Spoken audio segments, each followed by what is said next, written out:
Today's topic is heat and thermodynamics. Heat and thermodynamics basically हम 8th class से पढ़ते हुए आ रहे हैं, लेकिन ये जो चैप्टर है ये फर्स्ट ईयर फिज़िक्स का चैप्टर 11 है। ये वहीं से सारी चीज़ें हैं, बिल्कुल सिंपल सिंपल सी चीज़ें हैं, कंसेप्ट हैं थोड़े थोड़े। तो स्टार्ट करते हैं और we will I hope we will learn something. तो हम स्टार्ट करते हैं जी थर्मोडायनेमिक्स की डेफिनेशन से। थर्मोडायनेमिक्स बेसिकली हमारे पास फिज़िक्स की जो ब्रांच है वो शाख है जो कि डिस्कस करती है टेम्परेचर मैटर की इंटर कन्वर्जन जो है कि कैसे ही जो हमारे पास हीट है वो एनर्जी में कन्वर्ट हो रही है, कौन सी एनर्जी में कन्वर्ट हो रही है, मैकेनिकल एनर्जी है, केमिकल एनर्जी है, या किस तरह से ये वर्क डन में यूज़ हो रही है, इसकी जो जितनी भी प्रॉपर्टीज़ हैं वो हम थर्मोडायनेमिक्स में डिस्कस करेंगे और यही जो ब्रांच है ये इसके साथ डील करती है। इसके बाद हम देखते हैं हीट जो है वो हमारे पास है। Heat is a form of energy that travels from one object to the other having different temperature. जो हीट है हमारे पास बेसिकली एनर्जी की ही एक फॉर्म है जो कि हाई टेम्परेचर से लो टेम्परेचर की तरफ मूव कर रही है। जैसा कि ये आपको सामने फिगर में भी नज़र आ रहा है कि जो हॉट साइड है वहाँ से जो हीट फ्लो हो रही है कोल्ड साइड से। इसकी एग्जांपल आप इस तरह से लेंगे कि अगर आपके पास एक कप ऑफ वाटर है जिसका टेम्परेचर जो है वो हाई है, लेकिन अब जब उसमें बर्फ़ जो कि आइस है वो आप उसमें डालेंगे तो उसका टेम्परेचर राइज़ होना स्टार्ट हो जाएगा।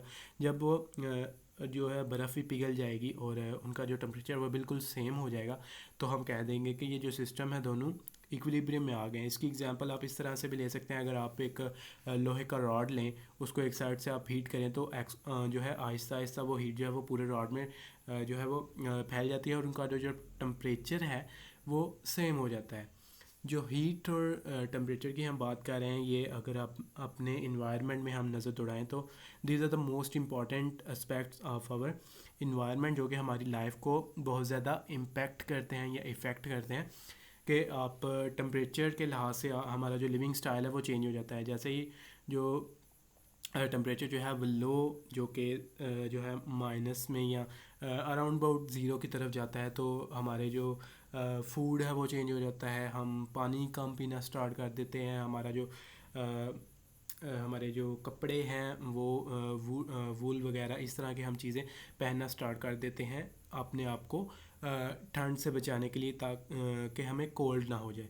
और जैसे ही हमारा जो टेम्परेचर है वो हाई होता है 25 डिग्री, तो हमारे पास है रूम टेम्परेचर एवरेज टेम्परेचर, लेकिन जैसे ही वो इससे 35 पे 40 पे 45 पे पाकिस्तान में तो 50 तक जो ये जो टेम्परेचर है वो पहुंच जाता है।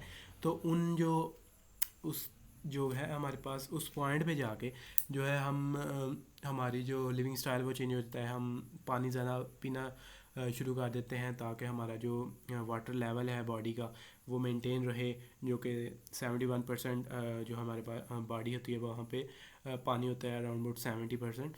तो वो जो हमारा जो बॉडी का जो टेम्परेचर है 37 जो है हमारे पास, उसको भी हमने मेंटेन रखना होता है। उसके लिए हम फिर ठंडी चीज़ें जो है वो इस्तेमाल करते हैं। डिफरेंट हमारे पास कोल्ड ड्रिंक्स हैं या एनर्जी ड्रिंक्स हैं जो कि हम यूज़ करते हैं। तो यहाँ पे आके हम जो है हमारा लिविंग स्टाइल वो टोटली चेंज हो जाता है। किसकी वजह से? हीट की वजह से। तो हीट को स्टडी करना हमारे लिए बहुत ज़रूरी है।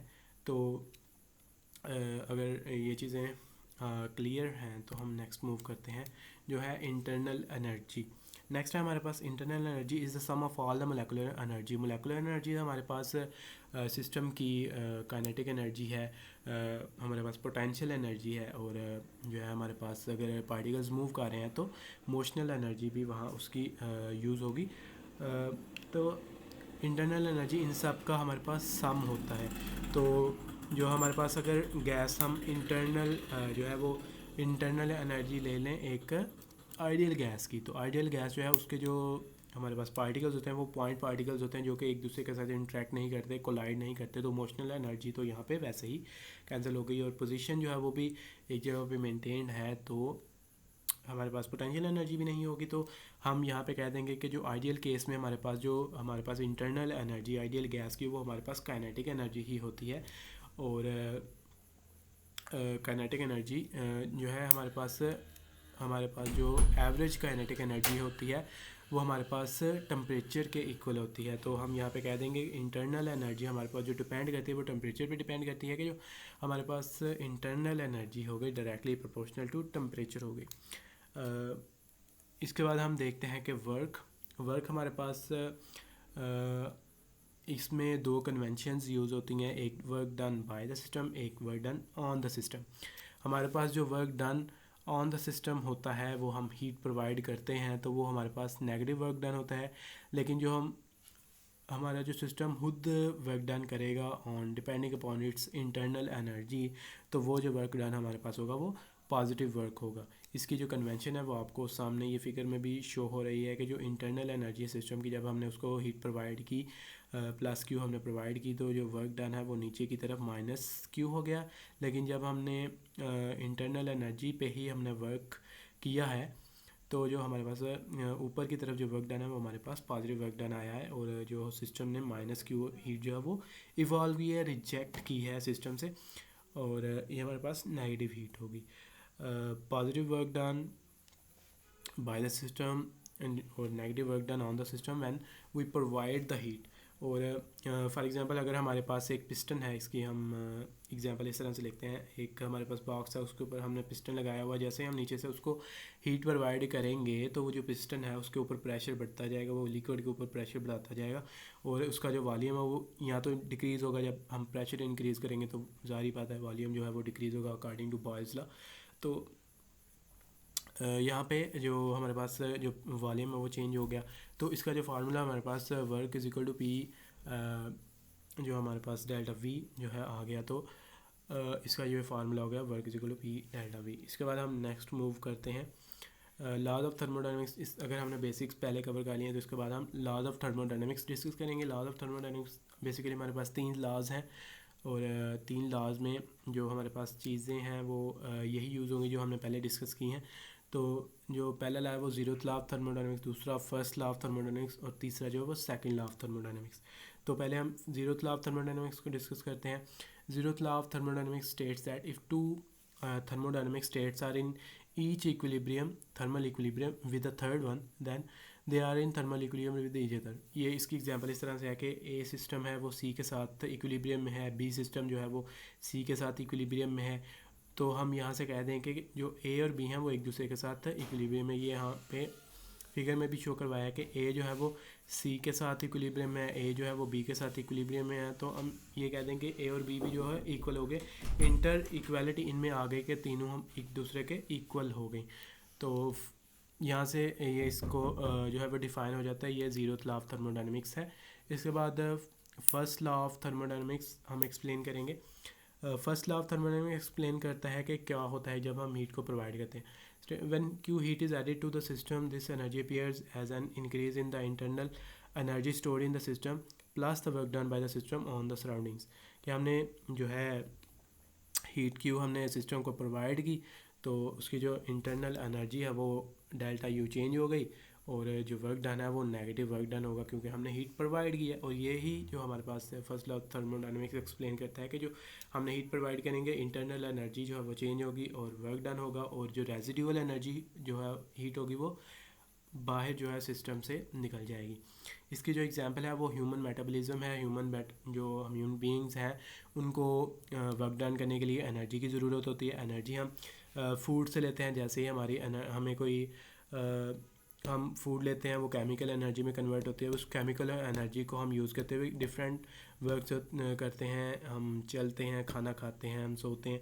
इन सब वर्क्स को करने के लिए हमारे पास एनर्जी की ज़रूरत होती है, और जैसे ही हम एनर्जी को यूज़ कर लेंगे तो हमारे पास एनर्जी जो है वो चेंज हो जाएगी वर्क डन में। और जैसे ही हम यूज़ करेंगे उस एनर्जी को हम यूज़ कर लेंगे कि दोबारा से हमें उस जो है एनर्जी की ज़रूरत पड़ेगी, हम दोबारा से खाना खाएंगे तो हमें वो ऑप्टिमम टेम्परेचर पे एनर्जी पहुंचेगी और दोबारा से हम काम कर सकते हैं। यही जो है वो इसका thermodynamic first law of thermodynamics है। और इसके बाद हम सेकंड लॉ पे मूव ऑन करते हैं। सेकंड लॉ के एक्सप्लेन करता है कि कोई भी हमारे पास ऐसा सिस्टम नहीं है that is impossible to devise the process which may convert heat entirely into work. कि कोई भी ऐसा सिस्टम नहीं है जो कि इंटायरली जो भी हीट ले रहा है वो उसको वर्क में कन्वर्ट कर दे। कोई ना कोई फ्रिक्शन की वजह से हीट जो लॉस होगी, कोई ना कोई वर्क डन की वजह से हीट जो है वो लॉस होगी। तो हीट लॉस तो होना ही है, कोई भी ऐसा सिस्टम नहीं है जो कि इसको कन्वर्ट कर सके all the heat into work done. तो यही इसकी सेकंड लॉ ऑफ थर्मोडायनामिक्स की एक्सप्लेनेशन है। और इसके बाद हम आइसोथर्म इसकी जो एग्जांपल है वो सेकंड लॉ ऑफ थर्मोडायनामिक्स आप इस तरह से देखेंगे। एक कार्नोट साइकिल हमारे पास होता है जो कि आइडियल सिस्टम होता है जो कि ऑल द हीट को कन्वर्ट कर देता है वर्क में, all the energy converted into work. तो इसको हम कहते हैं वर्क डन। जो है वो सिस्टम ने तमाम का तमाम जो एनर्जी थी उसको कन्वर्ट कर दिया वर्क डन में। इसके बाद है आइसोथर्मल प्रोसेस। आइसोथर्मल प्रोसेस जो है वो कांस्टेंट टेम्परेचर पे एग्जिस्ट करता है। यूनिफॉर्म टेम्परेचर हमने प्रोवाइड करना है सिस्टम को थ्रू ऑल द प्रोसेस। तो हमारे पास जो टेम्परेचर अगर कांस्टेंट है, प्रेशर भी कांस्टेंट, वॉल्यूम भी कांस्टेंट, तो हमारे पास जो फर्स्ट लॉ ऑफ थर्मोडायनामिक्स है तो उसकी जो इक्वेशन हमारे पास ये आ जाएगी कि जो हीट है वो जो इंटरनल एनर्जी है वो तो चेंज होगी नहीं, क्योंकि हम हीट जो है वो प्रोवाइड कर रहे हैं लेकिन यूनिफॉर्म प्रोवाइड कर रहे हैं, तो चेंज नहीं आएगा इंटरनल एनर्जी में। तो इक्वेशन जो है हमारे पास Q इक्वल टू डब्ल्यू हो जाएगी। ये जो इक्वेशन थी हमारे पास Q माइनस डब्ल्यू, Q हम प्रोवाइड यूनिफॉर्म कर रहे हैं तो ये ज़ीरो ही होगी, तो इसको हम Q इक्वल टू डब्ल्यू कहते हैं। इसके बाद एडियाबैटिक प्रोसेस है। Adiabatic process occurs when no heat enters और लीव द सिस्टम। जब हमने एक सिस्टम को कोई हीट प्रोवाइड भी नहीं करनी, ये एक किस्म का आइसोलेटेड सिस्टम है जो कि इंटरनल एनर्जी पे ही वर्क करेगा। यहाँ पे ये इक्वेशन आपको शो करवा रही है कि W is equal minus lambda U, के जो भी हमारे पास वर्क डन है वो इंटरनल एनर्जी पे ही हो रहा है, और ये माइनस शो कर रहा है कि जो एनर्जी है वो कम होती जा रही है, जो इंटरनल एनर्जी है वो कम होती जा रही है।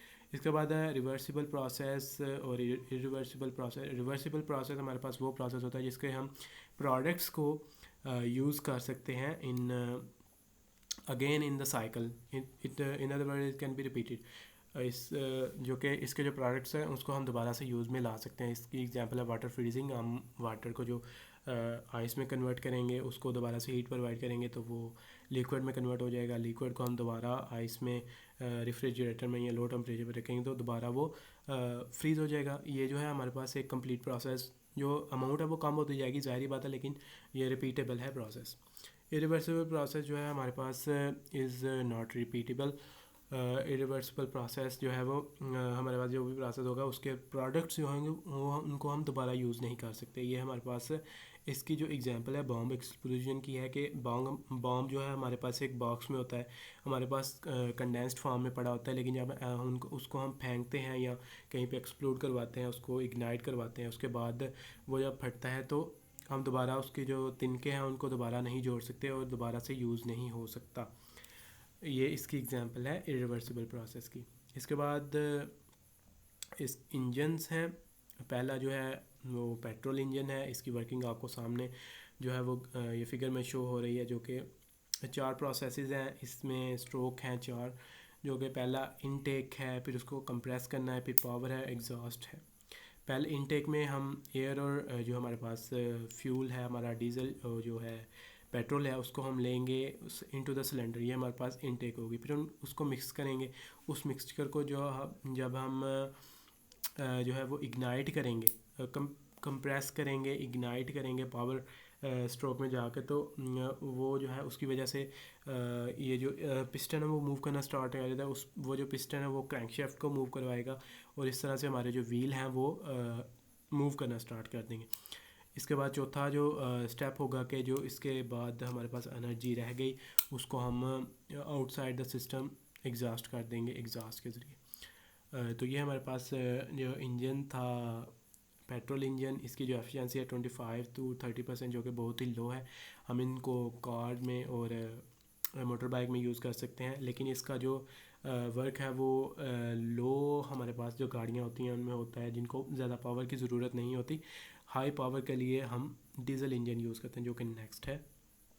डीजल इंजन की वर्किंग भी आपको सामने यहाँ पे शो हो रही है कि किस तरह से डीजल इंजन जो है वो वर्क करेगा। इस यहाँ पे हमें इग्निशन की जो स्पार्क है वो ज़रूरत नहीं होगी, क्योंकि हम हाई जो कंप्रेशन रेट पे है जो हवा और जो फ्यूल है उसको मिक्स करेंगे। जब वो दोनों मिक्स होंगे तो वो इग्नाइट कर देंगे और पिस्टन खुद बाहु जो है मूव करना स्टार्ट कर देगा। इसकी जो एफिशिएंसी है वो 35 to 40% है और ये हाई पावर पे जाके हमारे पास इस्तेमाल होगा, जहाँ पे ट्रैक्टर्स वगैरह जो होते हैं या कार जो हैवी बाइक्स हैं वहाँ पे जाके ये यूज़ होता है। डीजल इंजन ये हमें हाई पावर प्रोवाइड करता है, जो कि हमें डिफरेंट जगह पे ज़रूरत होगी तो इसको यूज़ करेंगे। इसके बाद उनमें कंपैरिजन है कि air fuel mixture suction, air intake during suction stroke, spark plug is required, no spark plug is required, less fuel efficiency, high fuel efficiency, light weight, heavy weight, less noise. यहाँ पे इन दोनों का comparison है। In comparison से जो हमारे पास result आता है वो यही है कि जो डीजल है वो हमारे पास बेटर ऑप्शन होगा अगर हम ज़्यादा पावर चाहते हैं, लेकिन ये नॉइज़ प्रोड्यूस करता है जो कि बाज़ों का हमारे लिए नामुनासिब होता है। इसके बाद जो लास्ट है वो है entropy of the system, the change in a system with respect to certain temperature. Delta S से हम इसको शो करवाते हैं कि जो हम क्यू हीट प्रोवाइड करेंगे तो टेम्परेचर में क्या चेंज आएगा। बेसिकली इसको हम इस तरह से डिफ़ाइन करते हैं कि the change in increase in the temperature with respect to heat provided.